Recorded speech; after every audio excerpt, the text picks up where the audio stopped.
partie 2 au niveau de la mise en page avec jQuery mobile pour les plateformes portables. Donc, dans la première partie, on a vu comment setter notre document pour qu'il soit compatible avec les normes jQuery puis jQuery mobile et les différentes plateformes portables. Donc, ici, on va voir l'introduction de CSS à l'intérieur de ça.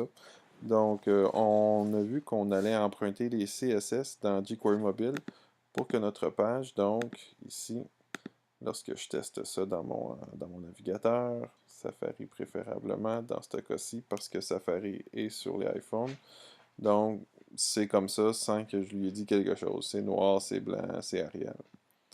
Bon, maintenant, il se peut que moi, je veuille dire quelque chose. Donc, par exemple, peut-être que mon contenu, je voudrais donner des marges, etc. Donc, dans mes styles CSS, tout simplement, je vais me créer une nouvelle feuille de style pour moi. Donc, je vais me faire, comme dans un site normal, n'est-ce pas? Je vais me faire, par exemple, une classe que je pourrais appeler contenu ici, là. Contenu paragraphe ici, par exemple. Et je vais me faire ça dans une nouvelle feuille de style. OK? Comme lorsque je fais un site normal. Et je vais lui donner les attributs que je veux avoir à l'intérieur de ça. Donc, par exemple, admettons que je le veux orange small. Je vais appliquer, je vais faire OK.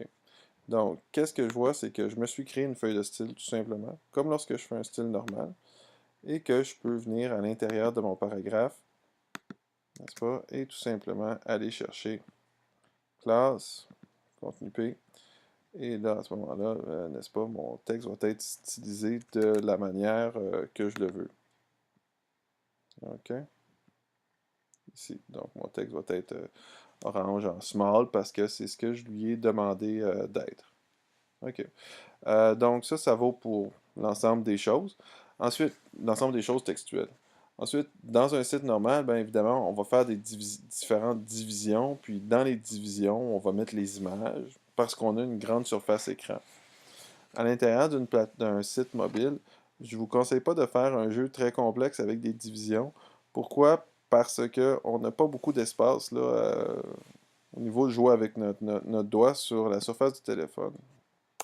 Donc moi, je vous conseille tout simplement de placer les images dans une colonne de large. Euh, Pas plus que ça. Donc, pour y arriver, euh, on a déjà une division, là, la division, la data role content, là. Ça ici, ça joue un peu le rôle de division là, dans le centre. C'est une division qui est d'ailleurs écrit division ouverte, division fermée, dont le rôle est d'être un contenu. Donc, ce que je vais faire avec cette division-là, je vais tout simplement lui rajouter un identifiant. OK? Donc, identifiant que je pourrais appeler contenu de page. Alors, en mettant un identifiant à l'intérieur de cette page-là, ce que ça me permet de faire, c'est que ça me permet de faire plusieurs choses. Donc, entre autres, de lui faire un CSS pour lui mettre une image d'arrière-plan ou pour aller cibler son contenu. Alors, j'explique. C'est à quoi je pense. Lorsque je suis ici, je vais aller insérer des images à l'intérieur de cette division-là. Donc, je vais passer par insertion image, n'est-ce pas? Je vais aller m'en chercher une. OK. Et tiens, juste pour les besoins de la cause, je vais répéter cette image-là plusieurs fois.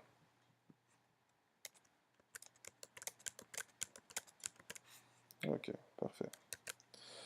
Bon, j'ai répété cette image-là plusieurs fois. Je vais voir à l'intérieur de Chrome ou de Safari. Alors, j'ai mes images qui sont répétées. Et lorsque je scrolle mes images sont là. Mon pied de page est en bas comme ça ici.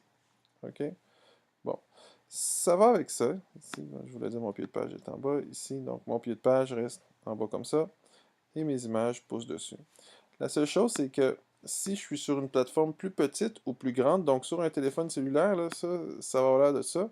Alors que sur un iPad, ça va avoir l'air de ça. Moi, j'aimerais ça que mon image fasse 100% de la page. OK? Qu'elle soit toujours stretchée avec la page. Donc, ce que je vais faire, tout simplement, là, très très simplement, là, regardez, je vais aller dans mes feuilles de style, je vais me faire une nouvelle CSS, OK? Composer.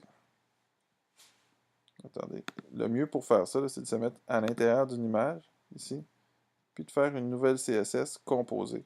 Là, ce que je veux faire dans ma CSS, c'est que je veux dire toutes les images, donc IMG, qui sont dans contenu page. OK? Toutes ces images-là, qu'est-ce que je veux? Je veux simplement qu'elles soient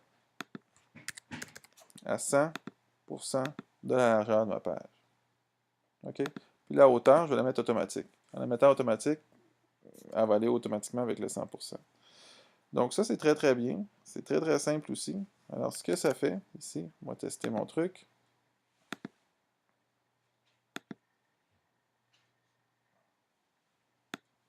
Donc ce que ça fait, c'est qu'au fur et à mesure que mon interface rapetisse ici, vois-tu, mes images viennent se mettre à 100% de la largeur. OK? Donc, c'est ça qui est bien avec ça, c'est que ça se stretch. N'est-ce pas? OK. Donc, ça, c'est l'introduction de vos CSS personnalisés. Comme je dis, faites pas d'abus de division ou de trucs comme ça à l'intérieur d'une page mobile, là, le plus simple possible.